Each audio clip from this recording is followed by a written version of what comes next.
Hello, everyone. My name is Gregory, and this is The View from Out Here. Today, I want to talk about a book I wrote for you called Basic Video Production, Everything You Need to Know to Make Video Like a Professional. You'll find links to it in the description below. The initial draft was written just before digital video became widely available, so we were still using analog videotape. Now, I almost threw the book away because it was so out of date that nobody would have any reason to want to read it. But before I trashed the whole idea, I read through the book one last time and I discovered that what I wanted to share with you had very little to do with the formats of video, whether it was analog or digital. It all had to do with what I guess you'd call video production theory, what people see and what people hear when they click on your video. I did a little bit of updating to the book. For instance, I mentioned things like YouTube, Vimeo, TikTok, and Instagram, but that's not what it's about either. It's about the things that you need to know to make video regardless of the formats of the equipment that you're using. There are things about making a video that never change, like how to frame a shot, how to plan what you want to share, how to pace the information in a way that people can understand and relate to. I talk about different styles of lighting and what they can do to enhance your message. I talk about the different types of microphones and what each type are used for. I talk about the setting for your video. Where you shoot makes a difference in what your audience sees and may even present some issues about how you light the scene.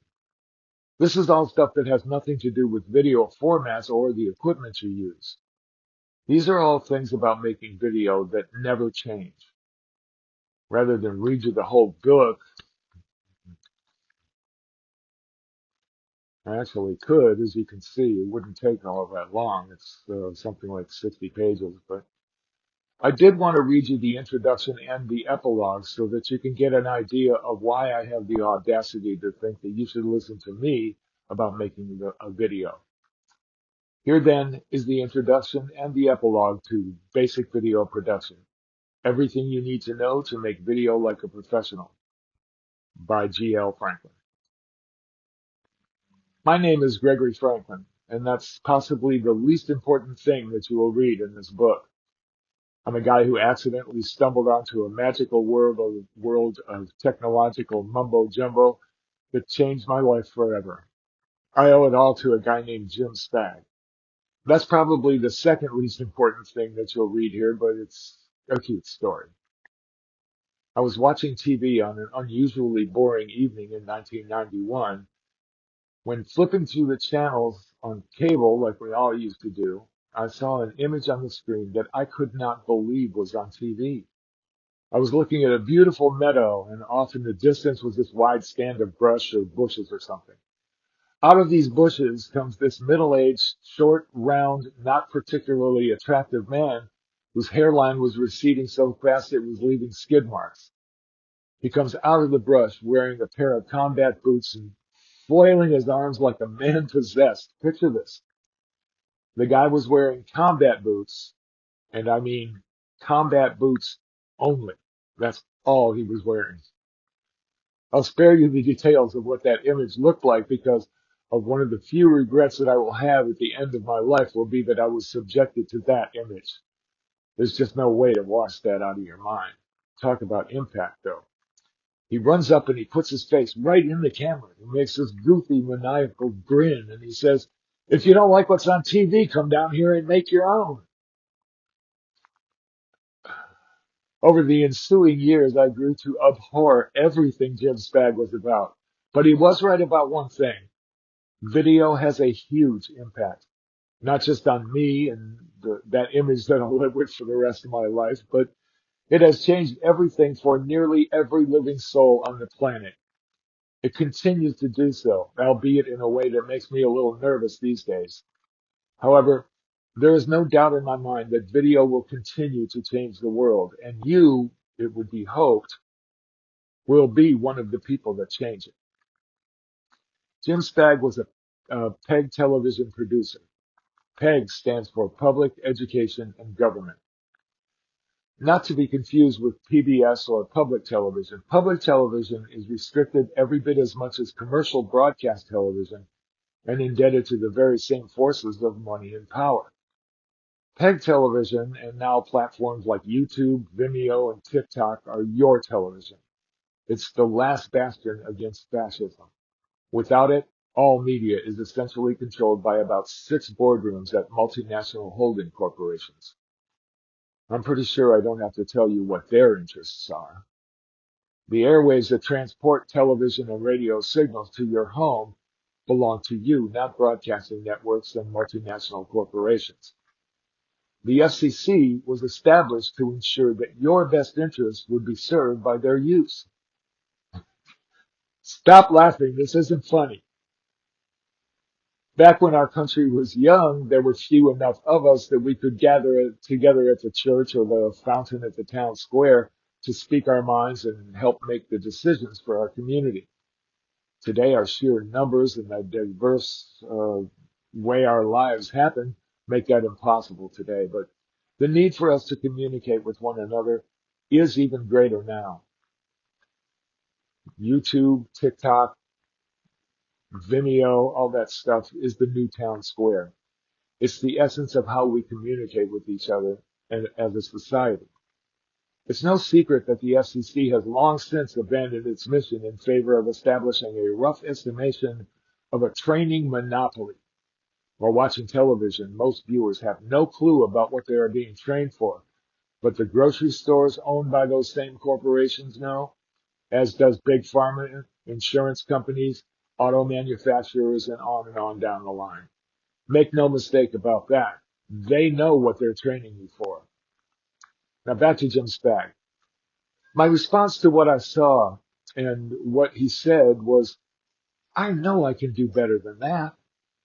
So I did. What a ride it's been. I learned everything I could. I volunteered on everybody's shows, produced a mountain of programs of my own, and ended up on the staff of the station as the public access coordinator. I taught classes for about 5 years in the subjects that you're going to read about in this book. My main function was to empower you to say what you have to say, whether I like your message or not. One of my favorite movies is The American President, starring Michael Douglas. In the big speech at the end of the movie, the president decides to campaign in earnest against his opponent. He says something that I think is profound, and it pretty much sums up something that is deeply important to me. He says this, I'm paraphrasing. You want free speech? Let's see you acknowledge a man whose words make your blood boil, who's standing center stage and advocating at the top of his lungs that which you would spend a lifetime opposing at the top of yours. Now show me that, defend that, celebrate that in your classrooms, and then you can stand up and sing about the land of the free. I'm a stand for your right to use this powerful tool to change the world, and this book is my attempt to give you the basic tools that you'll need to get started. That's the background that I come from, but the preaching and evangelism ends right here. This book is about the nuts and bolts of video production theory. With this information, you should be able to say what you have to say, whatever that might be, in a way that can have an impact and communicate with an audience effectively. Most of what you'll read here is less about operating the equipment you'll be using and more about what to do with it to communicate effectively. The wheels and cogs of video equipment is an issue for another day. The equipment being used is changing rapidly, and a how-to book about equipment would have a shelf life of about 45 minutes before becoming completely obsolete. The theory of video production, however, does not change, and that's what I'm attempting to offer here. Of course, I hope you change the world, but even if you have no such interest, I hope you go out there and contribute what you are interested in. From my experience, you have no idea the lives that you will change. You will likely never know those people or the impact you have on them, but it's there anyway. Make it something that matters to you. And that was the introduction, and this is how I ended the book. I have one last personal story, and then I'm done. I worked for many years on a weekly PEG television series called Night Scene. It was this crazy, sloppy dance show at a local nightclub that featured new music, lots of dancing, a movie review with some man on the street interviews, a little stage show each week, but mostly people dancing and disco music in this poorly lit nightclub with flashing lights everywhere. It was torture for me to get a good polished product out of that environment because you could never see anything clearly. It was always so dark and lights were flashing everywhere. I tried and tried to get the producer of the show, who was also the club owner, to let me raise the light level so that TV viewers could actually see what was going on. He refused. He said the main issue was keeping the club open and making the environment conducive for the people who come to the club to dance. After several years of pleading and begging and trying to figure out how to make this work, I finally quit because I just could not stand getting a good professional looking product out of the environment. I thought my reputation as a professional video guy would be ruined by that mess of a program. A few weeks later, I happened to be at work at the PEG station that cablecast the series, and the show happened to come on the TV in the lobby. I was all ready to be embarrassed in front of my peers. There were about 5 or 6 other community producers in the lobby at the time, waiting to get into a studio or an editing suite. One by one, they became distracted by what was on TV, and every last one of them came over, found a seat, sat down, and watched the entire show. They were reacting to what they were seeing and hearing just like we had intended while we were shooting and editing it. They looked like they were enjoying it, and they told me so when the show ended. I'll never forget that moment. All the time I was struggling with the technical aspect of the show, I had no idea that the technical quality had nothing to do with why people were watching it. For the first time ever, I watched my own show through the eyes of someone who had no vested interest in it whatsoever. You know what? It's a great show to watch. It's good television. There's always something colorful, something moving, some music happening, and some talking and some information, and back to more music and color and flashes of light everywhere. It was exciting with all of its flaws and awkwardness and lack of polish. It was fun. I told you this story to illustrate something that I learned from that experience and mentioned in the introduction to this book. You'll probably never know the people being affected by your program or what it means to them. But please make that program anyway. Somebody somewhere really needs to see it. If you don't make that program, the world won't be changed by it. I wish you the very best in making your program, and I hope I've been at least a little bit of help. And with that, fade to black.